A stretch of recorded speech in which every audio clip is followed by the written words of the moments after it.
Good morning, friends. After long time, we are going to last chapter of your first semester syllabus. Name of the topic is measures of dispersion. Last topic was that measures of central tendency, and this topic is measures of dispersion.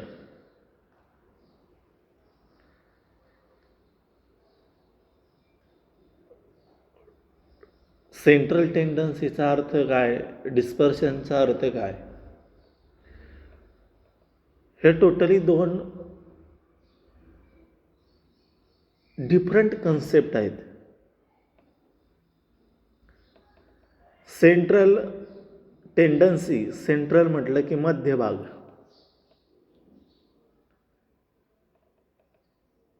आपण मीन, median आणि मोड find करतो. म्हणजे काय find करतो actually, जे काय तुम्हाला ते ऑब्झर्वेशन असेल, फ्रिक्वेन्सी डिस्ट्रीब्युशन असेल, त्याचं तुम्ही मध्य फाइंड करायचं. थोडक्यात मध्यभाग.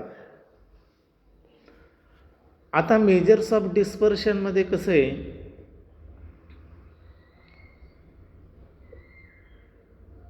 एक एक्झाम्पल घेतो सुरुवातीला. सपोज दोन क्रिकेटचे प्लेयर आहेत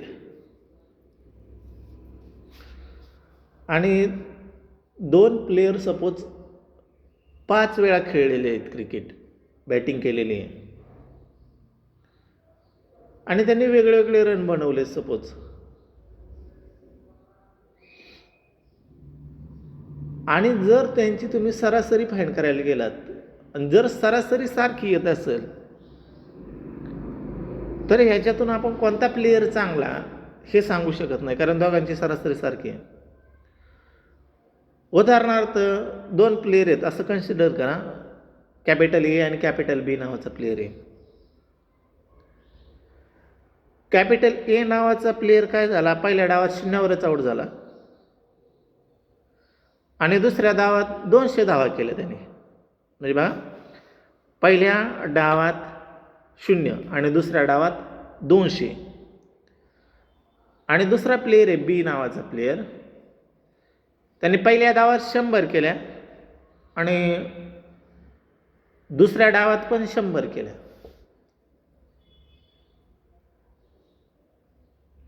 तर काय होईल, दोघांची सरासरी सारखी येईल. 2 डावात 200 केल्या पहिल्यानी पण आणि दुसऱ्याने पण 2 डावात 200च केल्या. सरासरी काढली तर 100, बरोबर. मग ह्यातला चांगला प्लेयर कोणता हे आपण मेजर्स ऑफ सेंट्रल टेंडन्सीने सांगू शकत नाही, कारण मेजर्स ऑफ सेंट्रल टेंडन्सीमध्ये दोघांची सरासरी सारखी येते. दोघं जर सारखे येत असेल तर त्यात आपण वाईट आणि चांगला ह्याच्यात फरक करू शकत नाही. म्हणून आपल्याला शिकायचं असतं मेजर्स ऑफ डिस्पर्शन. ते कसं ठरवायचं, कोणता प्लेयर चांगला कोणता प्लेयर वाईट, हे आपण नंतर बघू, कारण ते आपल्याला पुढं गेल्यानंतर आहे. तर मेजर्स ऑफ डिस्पर्शनमध्ये बघा, खाली आपण इथं एक्झाम्पल घेतलेले प्लेयर ए, बी आणि सीचं. हे प्लेयर ए, बी, सीचे काय असतील, धावा असतील. पहिला प्रत्येक डावात 50-50-50 धावा करतो, म्हणजे 5 डावात 50 धावा केल्या. टोटल किती होतील त्याच्या धावा? 250. पण सरासरी काढली तर 250 भागिले 5, 250 भागिले 5 केली तर 50 येईल. प्लेयर बीची बघा धावसंख्या वेगवेगळी आहे, 20, 25, 50, 75, 80. पण सगळ्यांची बेरीज केली तर ते 250च येणार आहे. मग धावा वेगवेगळ्या असले तर बेरीज 250 येणार आहे. 250ची सरासरी केली तर ती 5च येणार आहे, 50च येणार आहे. मग प्लेयर सीची पण बेरीज बघा करून तुम्ही, ती पण 250च येणार आहे, म्हणजे सरासरी 50 येणार आहे त्याची. मग ह्याच्यावरून आपल्याला ठरवायचं आहे की ह्यातला कोणता प्लेयर चांगला खेळला. प्लेयर ए चांगला खेळा, प्लेयर बी चांगला खेळा का प्लेयर सी चांगला खेळा, हे सेंट्रल टेंडन्सीवरून सांगता येत नाही. म्हणून आपल्याला डिस्पर्शन शिकायच्यात. मग आता कोणता प्लेयर चांगला हे आता मी सांगणार नाही तो कोणताही, आपण ते नंतर बघू कोणता चांगला येतो. मग जर तुम्हाला सेंट्रल टेंडन्सी फाइंड करायचे असतील तर त्याचे goods requirement of good measures of dispersion, म्हणजे काय काय चांगला रिक्वायरमेंट म्हणजे गरजा आपल्याला लागते. It should be simple to understand and in the data, समजण्यास सोपा असला पाहिजे. It should be simple to understand in the data, म्हणजे एखादा डाटा खूप कॉम्प्लिकेटेड नसायला पाहिजे, सहजपणे आपल्याला अवेलेबल झाला पाहिजे. इट शुड बी रिजिडली म्हणजे सहजपणे मिळवता आला पाहिजे, rigidly define. It should be based on all observation, तो सगळ्या ऑब्झर्वेशनवरती डिपेंड असायला पाहिजे. Fourth one is it should be capable for further mathematical calculations, त्याचा पुढं कुठंतरी उपयोग झाला पाहिजे. नंतर आणि शेवटचं, it should not be unduly affected by extreme observations. Unduly, आता अनडली शब्द आलाय. अनडली म्हणजे थोडक्यात इफेक्ट नाही झाला पाहिजे, परिणाम नाही झाला पाहिजे त्याच्यावरती, एक्स्ट्रीम ऑब्झर्वेशनवरती त्याचा परिणाम नाही झाला पाहिजे. आता हे रिक्वायरमेंट्स काही परीक्षेला कधी विचारले नाहीत, फक्त सिलेबसमध्ये आहेत म्हणून आपण ते कव्हर करून घेतलेले आहेत. आता मेजर्स ऑफ सेंट्रल टेंडन्सीमध्ये आपल्याला 2 मेजर्स ऑफ सेंट्रल टेंडन्सी शिकायच्या. पहिली मेजर्स ऑफ सेंट्रल टेंडन्सी आहे रेंज, आणि पुढची मेजर्स ऑफ सेंट्रल टेंडन्सी आहे स्टँडर्ड डेव्हिएशन. अशा 2 सेंट्रल टेंडन्सी आपल्याला शिकायच्या. त्यातली पहिली सेंट्रल टेंडन्सी ही एकदम सोपी आहे, की त्याचं नाव आहे रेंज. बघा आता परीक्षेला बघा तुम्हाला MCQला कसा प्रश्न विचारला जातो, find the range of following observations. Range find करायचे. किती मिनिटाचं काम आहे? अर्धा मिनिटापेक्षाही कमी वेळ लागतो रेंज फाइंड करायला. आता हा रेंज शब्द आपल्याला काही अनोळखी नाही, आपण सहज म्हणतो आपल्या मोबाईलची रेंज गेली. सपोज एखादा लिंबू व्यापारी असेल, कांदा व्यापारी असेल, तर आपण त्याला सहज विचारतो आज काय रेंज आहे, बरोबर का? रेंज हा 2 घटकांवरती डिपेंड असतो.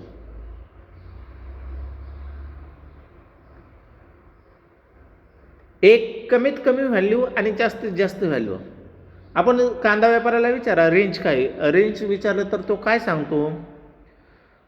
सगळ्यात कमी व्हॅल्यू आणि सगळ्यात मोठी व्हॅल्यू सांगतो कोणत्या कोणत्या ऑब्झर्वेशन्सला, बरोबर? म्हणजे सगळ्यात कमी कांदा जर 20 रुपयाने जात असेल तर, आणि सगळ्यात जास्त जर 50 रुपयाने जात असेल तर तो रेंज म्हणतो रेंज 20 ते 50 रुपयाची रेंज आहे. म्हणजे रेंज कशावरती डिपेंड असते? मिनिमम आणि मॅक्झिमम ह्या 2 गोष्टीवरती डिपेंड असते. मग त्यासाठी आपण इथं काय करू, रेंजची डेफिनेशन पाहू. If x1, x2, xn are the n observations on a variable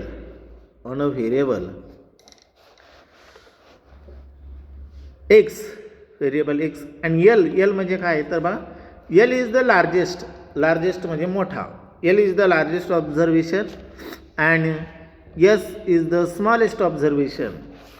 s is the smallest observation, then range is equal to l minus s. काय करायची? फक्त दोघांची वजाबाकी करायची. कोणाची वजाबाकी करायची?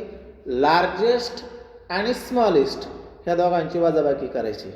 Range is equal to L minus S. आणि पुढं अजून एक आहे coefficient of range. Coefficient of range is equal to काय फॉर्म्युला आहे तर कोइफिशियंट ऑफ रेंजचा, तर coefficient of range is equal to L minus S divided by L plus S. अगदी 0 मिनिटाच्या आत, अर्ध्या मिनिटाच्या आत तुम्ही याचं उत्तर सांगता परीक्षेत ऑनलाईनच्या. कसा प्रश्न असतो ते आता मी तुम्हाला सांगतो बा. एवढं इतकं सोपं हे परीक्षेला विचारलं जातं आहे बघा. 1 मार्काला तुम्हाला MCQला. Find the range and coefficient of range. तुम्हाला एक रेंजच विचारली जाते, कोइफिशियंट ऑफ रेंज नसते, बहुतेक तुरळक विचारली जाईल. Find range and coefficient of range of the following for the following data. खाली इथं डेटा दिलेला आहे बघा. 200, 210, 208, 160, 220 आणि 250 हा डेटा दिलेला आहे. ह्याचा रेंज फाइंड करायचा आहे.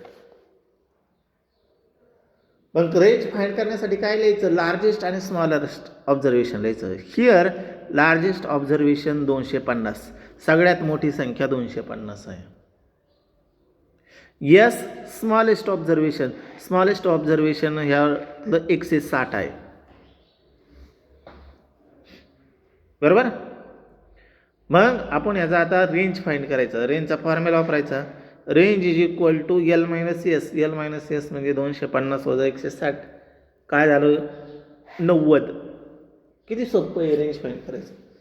लार्जेस्ट आणि स्मॉलेस्ट दोघांची काय करा वजाबाकी करा, रेंज मिळेल. कोइफिशियंट ऑफ रेंज जर विचारलास तर काही वेळेस डायरेक्ट कोइफिशियंट ऑफ रेंज विचारतील. मग त्यावेळेस formula L minus S divided by L plus S. L minus S म्हणजे 250 वजा 160 अधिक एल प्लस एस म्हणजे 250 अधिक 160. 90 भागिले 410. 90 भागिले 410 शून्याला शून्य कॅन्सल करता येईल. 9 भागिले 41. 9 भागिले 41ला भाग जात नाही. सायंटिफिक कॅल्सीवरती तुम्ही हा पूर्ण भागाकार करायचा तर उत्तर येतं 0.2195. तर अशा पद्धतीने तुम्हाला रेंज आणि कोइफिशियंट ऑफ रेंज. आता याचे किती पण एक्झाम्पल घेतले तरी कमी, कारण का सोपंच तेवढे. त्यामुळं आपण अजून एक एक्झाम्पल घेऊ. Find range and coefficient of range of following data. बघा हे डेटा आहे, तुम्ही डेटा नीट ऑब्झर्व करा. 17, 18, 20, 17, 19, 21, 20. काय लिहायचं, कॅपिटल एल आणि कॅपिटल एचची व्हॅल्यू लिहायची. कॅपिटल एल म्हणजे लार्जेस्ट ऑब्झर्वेशन आणि capital S means smallest observation. बरोबर. मग कॅपिटल एलची व्हॅल्यू किती येईल, इथं कॅपिटल एलची व्हॅल्यू येईल 21. बरोबर का, सगळ्यात मोठा 21 आहे. आणि कॅपिटल एस, एस म्हणजे स्मॉलेस्ट. स्मॉलेस्ट किती आहे तर स्मॉलेस्ट आहे 17. म्हणजे एलची व्हॅल्यू 21 आणि एलची व्हॅल्यू 17, सॉरी एचची. मग रेंज किती येईल L minus S. L minus S म्हणजे 21 वजा 17. 21 वजा 17 म्हणजे 14. अशा 2 नंबर तिथं तुम्हाला मिळतील. बरोबर. पुढं कोइफिशियंट ऑफ रेंज पण फाइंड करू आपण. याचा coefficient of range L minus S divided by L plus S. Calculation केलं 21 वजा 17 भागिले 21 अधिक 17. 4 भागिले 38. 4 भागिले 38ला सोपं रूप दिलं तर 2 भागिले 19 आणि 2 भागिले 19 म्हणजे 0.1052. एक लक्षात घ्यायचं परीक्षेत, हा जो कोइफिशियंट ऑफ रेंज असतो ना, हा नेहमी पॉईंटमध्ये येणार, 0 पॉईंट काहीतरी येणार. तो कधीच 1 पेक्षा मोठा नसणार आहे. तो ऑलवेज पॉईंटमध्ये असेल. ठीक आहे. तो ऑलवेज काय असणार आहे, पॉईंटमध्ये असेल, 0.1052 वगैरे वगैरे. अशा पद्धतीने तुम्हाला हे रेंज आणि कोइफिशियंट ऑफ रेंज कशाचं का विचारणा तुम्हाला ते सांगता आलं पाहिजे. ठीक आहे. अशा पद्धतीने हे रेंज आणि कोइफिशियंट ऑफ रेंज हा इथं रेंज टॉपिक संपलेला आहे. आता ह्या रेंजचे काय मेरिट्स आहेत. मेरिट्स म्हणजे फायदे. डिमेरिट्स आहेत, तोटे. आणि पुढं ॲप्लिकेशन आहेत, उपयोग. ह्याचा रेंजचा उपयोग कुठं कुठं होतो. हे 3 मुद्दे आपल्याला इथं आजच्या लेक्चरला आपल्याला इथं ऑब्झर्व करायचे आहेत. सो फर्स्ट,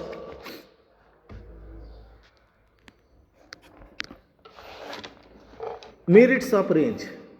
मेरिट्स म्हणजे थोडक्यात फायदे. बघा किती 2च आहेत. It is simple. सिम्पल म्हणजे सहज. It is simple to understand.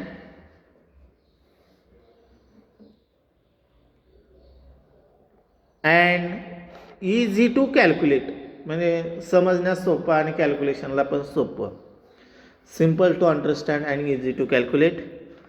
आणि दुसरं, इट इज रिजिडली. शब्द मागं पण केला आहे. रिजिडली म्हणजे सहजपणे. त्यासाठी खूप त्रास करावा लागत नाही, त्रास घ्यावा लागत नाही. It should B rigidly define. अशा पद्धतीने तुम्हाला रेंज आणि कोएफिशियंट ऑफ रेंज. पुढं डिमेरिट्स. डिमेरिट्स म्हणजे तोटे. जसे फायदे असतात एखाद्या गोष्टीचे, त्याचे तोटे पण असतात. काय? It is based on all observations. शब्द इथं राहिला एक. इट इज,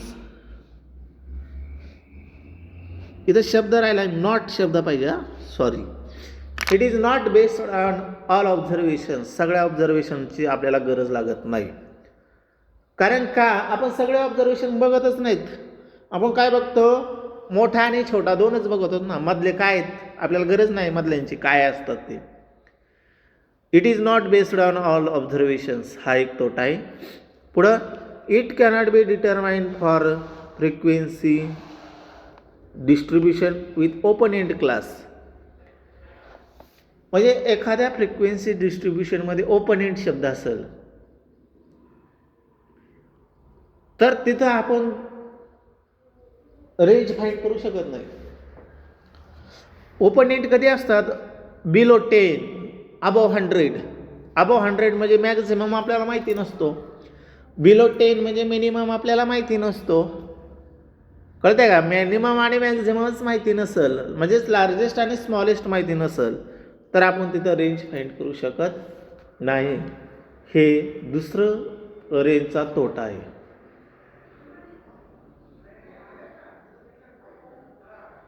बरोबर. तिसरं आणि शेवटचं युनिट हे रेंजमधलं, बरं का, म्हणताना टॉपिकमधलं शेवटचं नाही, रेंजमधलं. Application of range. ॲप्लिकेशन म्हणजे थोडक्यात उपयोग. रेंजचा उपयोग कुठं कुठं होतो हे आपल्याला इथं लिहायचं आहे. It is widely use in branch of statistic. It is widely use in branch of statistic non as statistical quality control. बघा आता, जर तुम्ही एखाद्या कंपनीमध्ये कामाला असताल, आता नसाल कुणी, पण जेव्हा जाताल त्यावेळेस त्या कंपनीमध्ये एक विभाग असतो. जसा बँकेमध्ये गेले तर काही विभाग असतात बघा, कॅशियर, पुढं माग काय विभाग असतात, काही पदाधिकारी असतात. बरोबर. तसंच जर तुम्ही कंपनीमध्ये गेला तर त्या कंपनीमध्ये एक विभाग असतो, स्टॅटिस्टिकल क्वालिटी कंट्रोल. ह्या स्टॅटिस्टिकल क्वालिटी कंट्रोल ह्या विभागामध्ये तुम्हाला रेंज ही संकल्पना तिथं वापरायची असते.